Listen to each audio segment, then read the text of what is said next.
Tasha Danielle, and I'm founder of Financial Garden. Financial Garden is a holistic youth financial literacy company that I founded in 2014. And I founded Financial Garden during my journey of paying off $80,000 of debt before the age of 30. Yes, $80,000 of debt I had, I was drowning in my early 20s. And I got serious about paying off my debt at the age of 25. I am a licensed certified public accountant, so I know people may be saying, well, you're good with money. How did you have that much debt? Or, of course, you can work your way out of it. You're a CPA. You should be smart with numbers, and I am. And it wasn't that I wasn't cognizant of my debt or anything like that. Let me back up and explain my debt that I had. I had about $53,000 in student loan debt. And then I had a used car that I got when I got out of college, and that was about $16,000 in debt. And then I also had debt for me going on, continue getting my schooling to get my CPA license. So you have to meet certain education requirements to sit for the exam. So when it was all said and done, at the age of 25, I had roughly $78,000 of debt. And then I ended an engagement, and it kind of took me to the $80,000 meter because I had to get a cash advance to be able to move out and get my own place. So that's where the $80,000 of debt came from. So it wasn't like I had shopping sprees or just lived this fabulous, rich life and got this debt. It really came mostly because of my education and the car that I had, because I was doing a lot of travel when I first began my career. So something pivotal happened in my life. At my church, I served in a financial empowerment ministry, and I was on the team for getting guest speakers, and we brought in Michelle Singletary. And up until that point, I had never heard anyone explain living a debt-free life. I've heard of always paying your bills on time. My grandmother was great in explaining to me credit scores when I was younger and all of that, but I never heard anyone specifically say, live a debt-free life. Imagine living your life without having to pay a car payment, a mortgage payment. Like, that just was so unknown for me. I never heard anyone speak to that. And she just talked about, imagine having your life and owning your paycheck. And from that moment on, I went home and I really was like, okay, I have to get serious. I want to get out of debt. I didn't have a problem paying my bills. I had an amazing credit score. That wasn't the problem, but I wanted to own my paycheck. I wanted to own my life. So from there, I got serious. I sat down and figured out, number one, what my intentions are. Me, I'm very self-disciplined, but I cannot stay motivated if I don't know what my why is. So I went home, and I actually was reading Glenda Bridgeforth's Girl, Get Your Money Straight book. And that was actually my first financial literacy book that I had on personal finance. And I did some exercises on a holistic perspective to figure out what I wanted out of my life. And I set different goals, quarterly, annual, so I can stick to paying off debt. Now, I started off paying off all my debt at the salary of $50,000 a year as a staff auditor. I am a certified public accountant, as I said, so I had started off my career at a very decent salary. So from there, I had my goals. Now, second thing I did was I got serious and got out some envelopes and some markers. Now, this just came to me because I do understand budgeting. My grandmother was very hands-on with me with financial literacy when I was younger, and I really mapped out, this is how much you have for gas, this is how much you have for food, this is how much you have if you want to have slight entertainment, which was just basically going to the movies.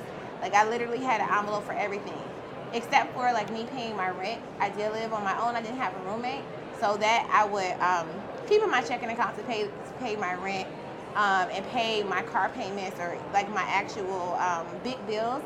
I would keep that money in my checking account, but any of my discretionary income, I would just keep those envelopes and make sure that all my extra income went to my debt. So what was left in the checking account went to my bills, and what I had physically was all that I had to spend until my next paycheck.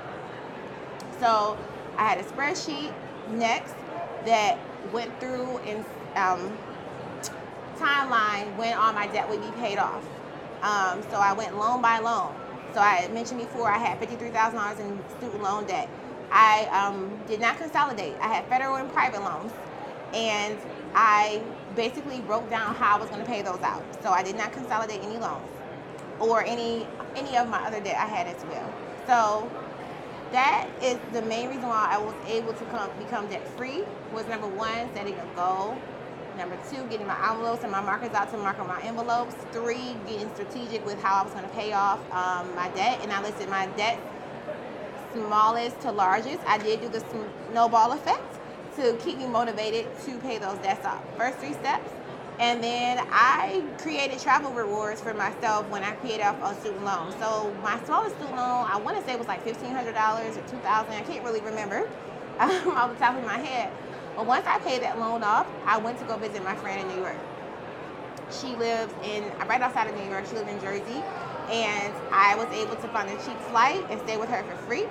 And so that's what I did. That's how I rewarded myself. A lot of my friends moved out of state. So whenever I paid the loan off, I would go visit them, which was cheaper because I didn't have to pay for lodging. And I would just pay for my flight and I would go. So I created goals for myself with step number 4, and then I would say number 5. After going through those things, I end up attracting like-minded people. I really do believe in the law of attraction, very much so now. But during that debt payoff scenario, I did have friends and colleagues who were like, "You're crazy! Like you're living." I lived in the boonies when I was paid off my debt, and they were like, "You can live, in a better area." It wasn't like it was a dangerous area, but I could live in a high rise. I could live in where all the young professionals were. But I'm like, no, like I can't afford to pay $900,000 in rent and still get out of debt faster. And I ended up kind of dissing myself from certain people who were encouraging me to spend more because they were blowing their paychecks, and I started hanging out with my friends who were more money conscious and who encouraged me to save and were like, "Oh my God, you're motivating me." Because believe it or not, people in my life, not everyone was supportive of me being very frugal in reaching my goals. Now, those same friends are in my life, and now they're coming to me for financial advice. And now they're working on tackling their debt. And so I'm helping them now, but it was just I had to separate myself from people who were not on the same page as me.